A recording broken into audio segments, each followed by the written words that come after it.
नमस्कार दोस्तों आज हम बात करने जा रहे हैं पोटाश के बारे में।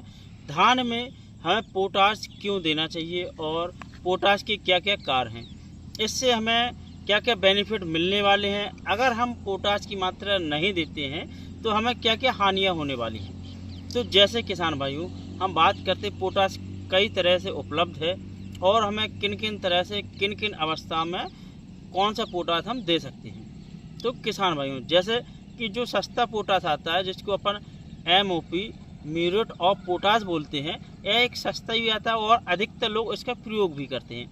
इसमें 60% पोटाश पाया जाता है। हम इसे बुवाई के वक्त ज़मीन में दे सकते हैं आसानी से। इसके बाद किसान भाइयों एक और आता है SOP सल्फेट और पोटाश, जो कि किसान भाइयों आप इसे भी बुवाई के वक्त दे सकते हैं। यह उच्च गुणवत्ता वाला होता है और थोड़ा महंगा भी होता है। इसके बाद किसान भाइयों NPK में भी आता है।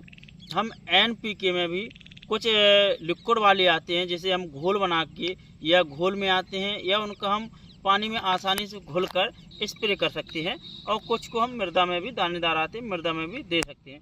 जैसे किसान भाइयों आप देख सकते हैं, यह धान की फसल है और धान की फसल में हमने अभी आपको बताया जो MOP और SOP के बारे में, इनको हम दे सकते हैं। अब हम बात करते हैं NPK के बारे में।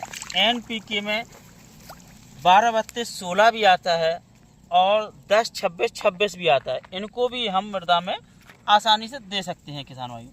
अब हम बात करते हैं जिनको घोल बनाकर या लिक्विड के रूप में या पानी में बड़ी ही आसानी से घुल जाते हैं, जैसे कि NPK 19-19-19, NPK 0-52-34 और एक और आता है NPK 00-50।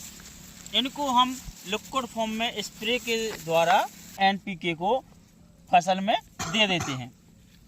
अब इनके कार्य क्या है किसान भाइयों, और NPK को हमें लिक्विड वाले को कब तक देना है, कब तक नहीं देना। जैसे कि किसान भाइयों NPK 19-19-19 जो है, इसको किसान भाइयों बालियाँ निकलने से पहले ही हमें स्प्रे का कर देना है।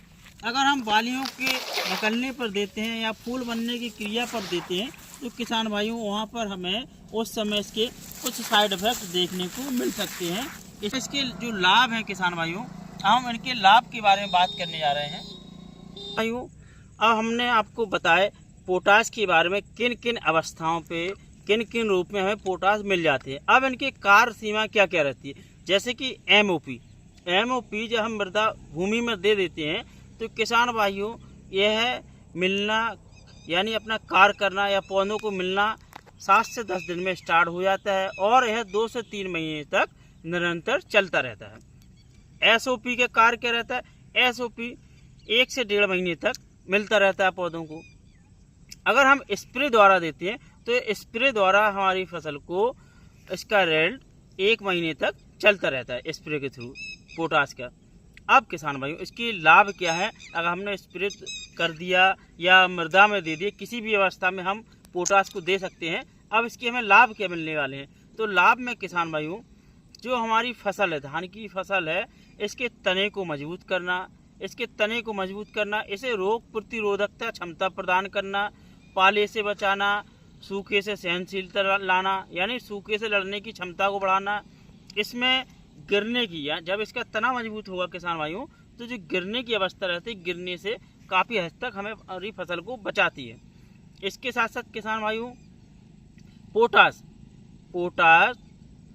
अधिक से अधिक बालियों की लंबाई को लाना, दाने भरपूर लाना, दानों की साइज लाना, दानों को साइज बहुत ही सुंदरता और आकर्षण वाला बनाती है। इसके साथ किसान भाइयों जो पोटाश का कार्य रहता है, बालियों को पूर्णतः भर देना, बालियों की लंबाई बड़ी कर देना और किसान भाइयों दाने में साइज लाना, मोटापन लाना। अगर किसान भाइयों पोटाश की कमी पाई जाती है तो पौधे हमारे बौने हो जाते हैं और कमज़ोर हो जाते हैं, रोगों से लड़ने की शक्ति इन पर कम हो जाती है और इसकी बालियाँ कम भरती हैं, दाने फांपे हो जाते हैं, यानी बालियाँ जो रहती हैं फांपी यानी खाली, इसके जो सांचे खाली पड़ जाते हैं जिसको हम फांपी भी बोलते हैं, यानी बालियाँ पूर्ण रूप से भरती नहीं हैं, दाने पतले हो जाते हैं और देखने में थोड़ा अच्छे भी नहीं लगते हैं तो काफ़ी समस्या देखने को मिलती हैं। तो किसान भाइयों, अगर आपको हमारा यह वीडियो अच्छा लगे तो लाइक करें, शेयर करें, कमेंट करें। नमस्कार किसान भाइयों।